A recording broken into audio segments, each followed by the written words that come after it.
Here we have a simple user model that allows you to just create a user and find all users, right? And we'll be creating a couple more as we need them.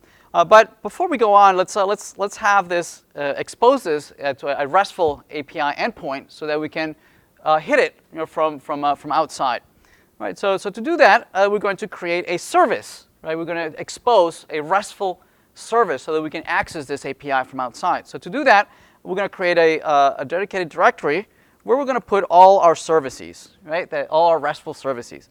In particular, we're going to be exposing the user service, right? So let's call it user.service.server.js as opposed to user.service.client, right? The client one is the one that would generate the requests. Here we are listening for those requests coming in. Yes? All right, so let's do that. Let's expose that. So in here, we would like to implement things such as find. We'd like to declare a function that says, find all users, right? And we would like to expose and just return whatever the data comes back from the database. Yes. So we'll definitely need the model. We'll need the model. So we're going to just like we had here on the server, right? We loaded the model. Where is it?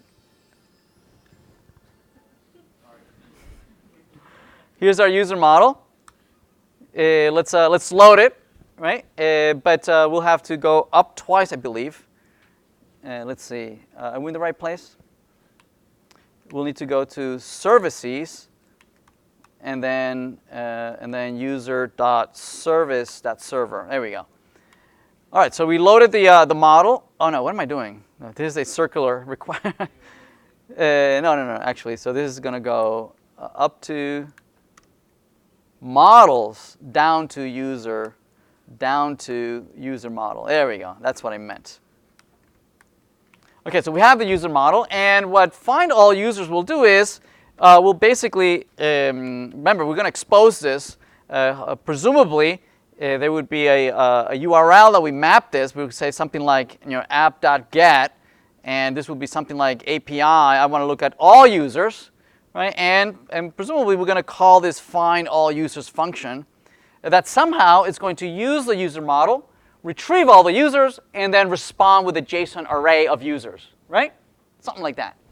Okay, so presumably this get over here is going to pass us a request and a response, right? So that we can participate in the client-server lifecycle, right? The request includes all the HTTP body, any cookies that come from the browser, timestamp. Very much like any query parameters, any path parameters would be in there.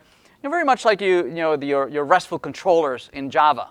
Yes, this is the equivalent. This is our RESTful controller. Okay, and we're mapping a get map. All right. All right. Excellent. So what we're going to do, what I'd like to be able to do here is use the user model, and we're going to do find all users. But remember, this is going to return a promise. So at some point, here's where we're going to get the actual users right there. See that? And what we're going to do here is that we're going to send this back as a response back to the client. This is a live request that it came from the client. If the browser is waiting for a response, okay, if I take too long, it's going to time out. Okay, so I better respond right away. So I can do response that I want to send back the users. Okay, makes sense? All right, so this is almost done. The only issue here is that I don't have app. Right, where is app? App is way up here in the server. Right, the server here is when we instantiated app. There it is. Right, that's the app that we used last week. To play around with slash and slash message, and remember that? We played around with that last week. So we need this app to declare the URL. Okay, so we need to pass it somehow over to this over here, right? All right, so what we're going to do is that to pass it, we're going to wrap this whole thing in a function and pass the app as an argument to that function, right? And then expose the whole thing. We're going to expose the entire function up to the server so that the server can then call this function and pass the app as an argument. Okay? All right, so we're going to wrap it. We're going to say function. It doesn't need to have a name. It could be an anonymous function.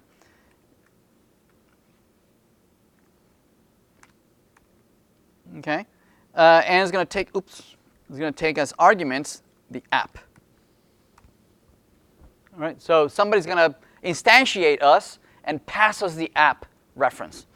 Okay, and so we're going to export this. So module.exports function. So we export the whole function. We're exporting the whole function. So back at the server side, we don't really need the user model because we're not going to manipulate the model from the server, right? We're going to manipulate it from the service. The service is going to manipulate the model, right? So what we're going to do is that we're going to instantiate, we're going to require the service, var user service. We're going to require it, so we're going to go down to services, and then go down to user service. That's a function. So now user service is a function because that's what we're exporting, right? And so here we can call it as a function and pass it as an argument the app. Make sense? Everybody good? Right? And then and then internally the user service will declare this URL, and the URL will map to this find all users. And if I call it presumably /API/user, it'll return an array of users. All right, let's see that. All right, so let's restart the server. We can stop it, all right, and we can say Node.js again. All right. So hopefully it worked. Let's try it out. So we can go to localhost. What was it listening at? The server's listening at 4,000. So 4,000. And we can say API/user. And there it is, right? So there's our array of users. Right? So we have a mechanism for querying the service, right, for a list of data that is in the database. Okay, so I think we have the main components, right, to expose the data, right, and be able to expose it perhaps to Angular.